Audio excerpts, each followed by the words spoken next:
Yesterday afternoon, park rangers were notified that Jenny Bennett, age 62, search crews say they have Sylvan, found the North body Carolina, of Susan was Clements, the woman who presumed to be disappeared while hiking in North English Carolina. Mountain of a man The who went 53-year-old was missing hiking in the reported Great her Smoky missing. Mountains Last National week, Park with at her daughter no when she clues reportedly have been lagged revealed. behind The last and disappeared. confirmed sighting was Clements declared had been was on missing the for more than a Highline week. Trail by Officials say the officials cause late of on the death afternoon of July many 8th. of them Now, he children. was seen earlier that and most afternoon by are Logan eventually Pass found Visitor whether Center. dead The or staff say alive, but a small percentage of the cases are never solved.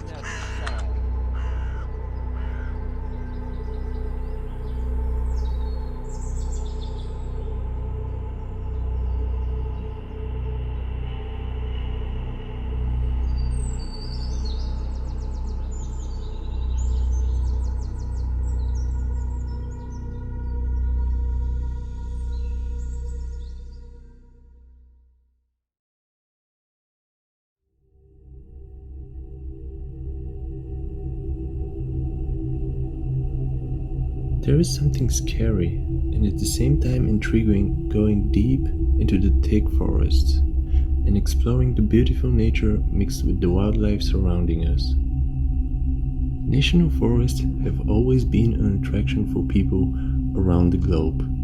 More than 1 billion people visit the national parks every year. Some seek and enjoy the calmness and peacefulness of the woods, while also admiring the incredible views provided by our beautiful nature. Others use their free time hunting with the belief that it instills an appreciation of the wildlife and land. What many of us don't know is that there is also a huge number of people going missing while hiking to the national parks every year. Many of the cases are not even reported and have no evidence or clues whatsoever. Every year roughly 16 people go missing without a trace, as the earliest reports of missing person cases can be traced back to the 1950s. Many people have tried to explain the reported and still open cases over the years, but none of them have any solid evidence pointing to a conclusive answer to this phenomena. That is why we decided to take on this mystery and give our honest opinion on this subject. We will start off by presenting some important points which fit the same profile for these specific cases. This will give us a good basis of comparison for the cases we are going to present later.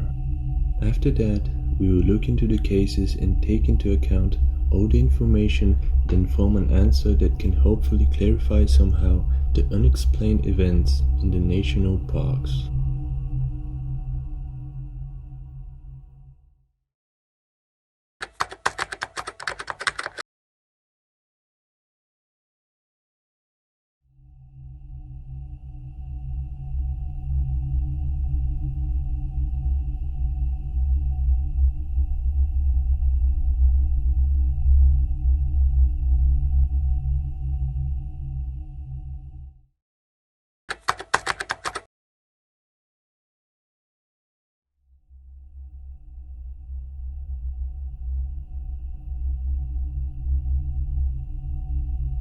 One of the most recent cases of missing person is the case of Sandra Hughes.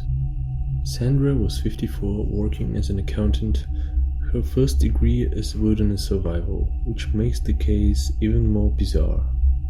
Prior to her trip in the national park, she came back from Hawaii and her plan was to self-quarantine herself in the Sierra National Forest. She went on a solo camping trip in June, as she did many times before. Sandra has been reported missing since then. When the sheriff's office contacted her family members, they said they had not heard from her since 26th of June. There are two really important factors in this case that we should point out. First, when the search for Sandra started, searchers found her campsite disheveled.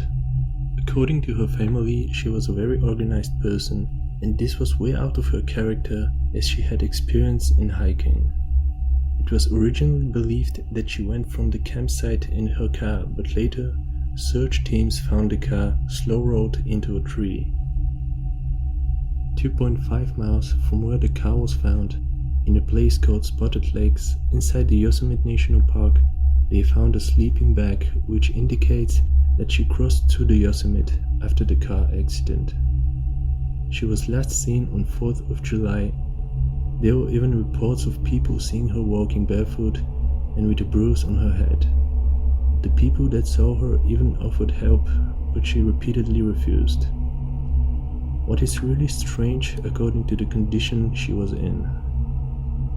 As of 30th of August, Sandra hasn't been found and is still missing.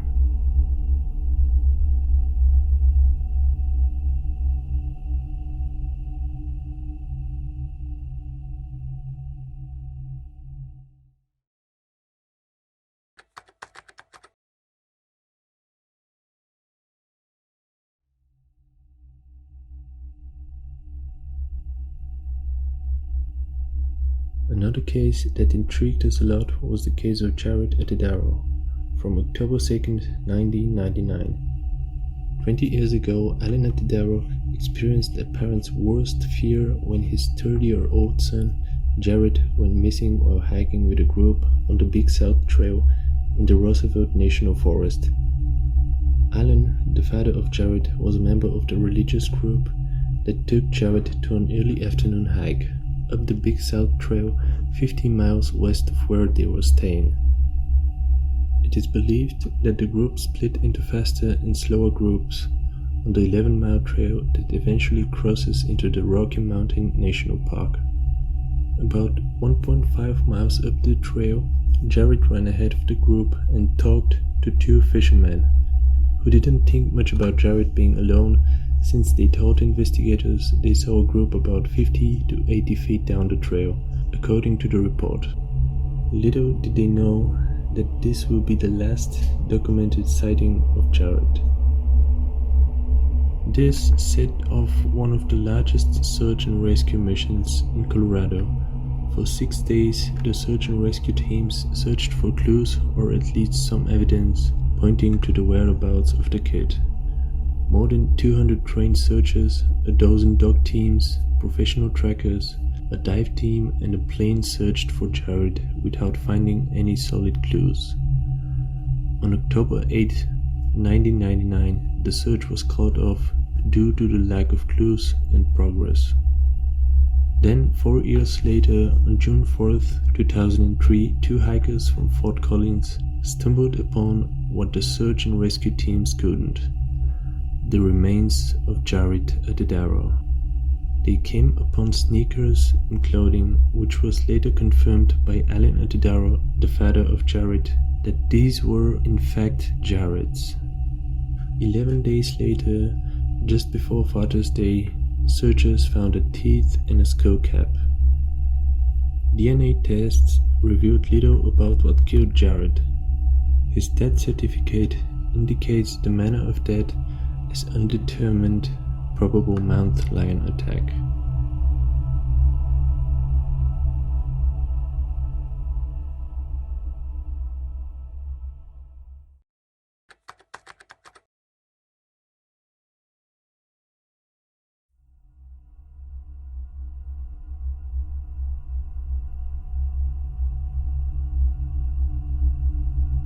The third case we wanted to talk about was of David Peltier. Wearing camouflage pants, a red sweatshirt, a blaze orange vest, and an orange stocking hat, Peltier planned to be in the Nemaji State Forest east of Hinckley, Minnesota for just a short time. He and 3 of his friends went hunting on Saturday, November 3rd. Peltier and John Warner, one of the owners of the cabin where they were staying, started the hunting day, and they decided to go to a nearby pond. David decided to walk along the edge of the pond, while John was going to walk up higher on the hill with the intention of scaring the deer from the pond and Warner trapping the prey. That is the point where David and John separated. What seemed to be a good hunting plan turned into a mystery, as David never returned from the pond. There is no cell phone service in the area, so his friends stood outside, built a huge campfire, and listened for gunshots or other signals. Hundreds of people gathered to search the area after Peltier's friends reported him missing the next day. The weather didn't help. Rain turned into snow and the temperature dropped to 21 degrees.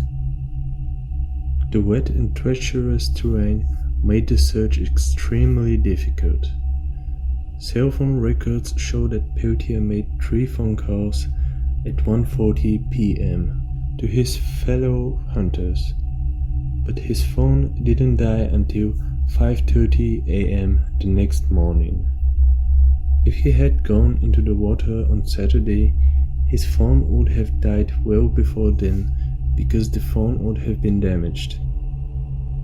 On the morning of November 9th, Sheriff Jeff Nielsen announced that his office was halting the search, but they will continue to look for new leads. Peltier, at the age of 59, was an experienced outdoorsman and often went hunting. His family believes it is strange that he didn't even fire his gun, as most hunters do when they get lost, and if he decided to take cover, he would have left a sign somewhere. No trace has ever been found pointing to what might have happened to him. The case of David Lee Peltier remains open and he is still missing to this day.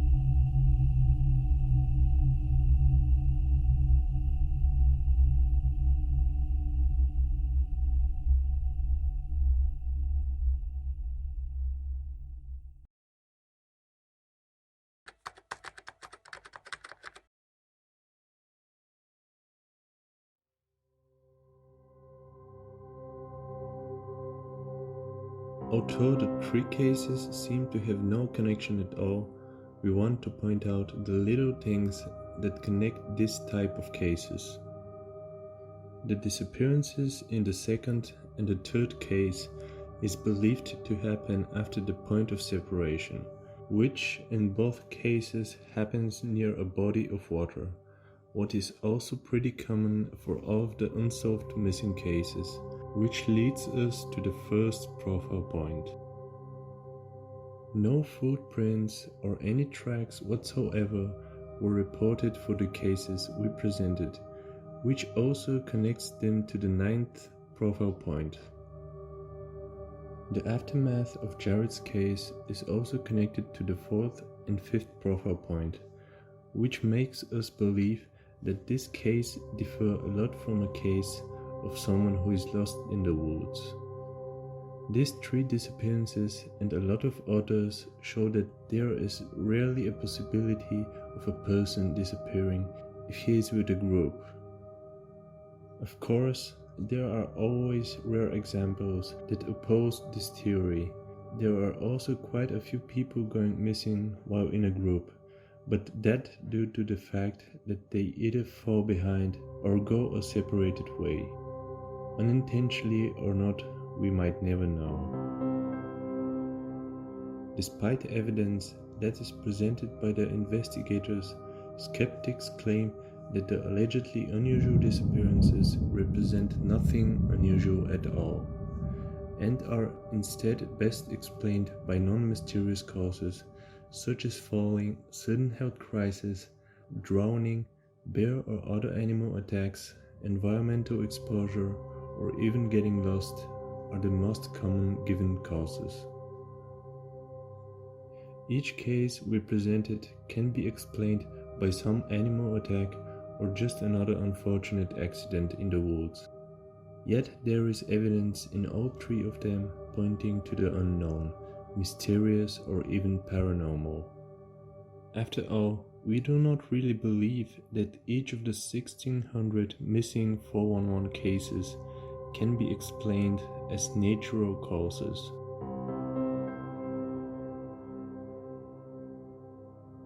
There is always a chance that we may be doing research against someone who is doing whatever it takes to avoid detection or hide its true motivation.